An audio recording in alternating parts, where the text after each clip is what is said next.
On me demande la question suivante. Un jour, eh bien, je me retrouve tout simplement en vacances dans un VVF.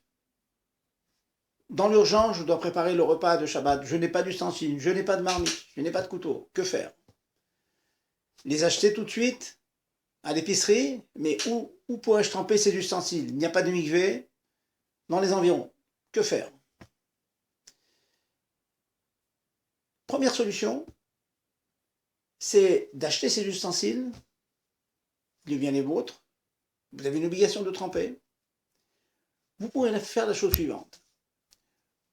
Sympathiser avec un non-juif qui habiterait l'hôtel ou le VVF que vous occupez pour les vacances, ou une personne de la réception, ou une femme de ménage, et vous lui dites cher monsieur, je voudrais vous faire cadeau de cette marmite. Ah. Et après, que faire avec?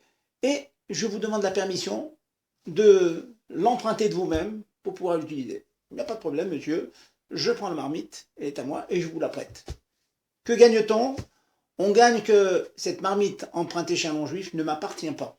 Dans la mesure où elle ne m'appartient pas, elle n'est que empruntée, je peux l'utiliser sans la tremper au mikvé. Bonne solution. Deuxième solution, il m'est arrivé de mettre à exécution, c'est d'utiliser les couteaux ou les fourchettes qui se trouvent dans le VVF.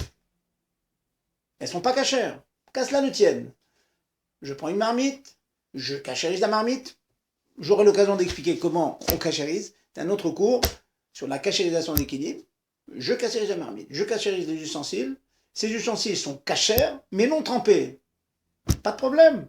Ils ne m'appartiennent pas, ils appartiennent au propriétaire du VVF. Donc je peux utiliser ces kélim. Ils sont cachères, non trempés, je peux les utiliser.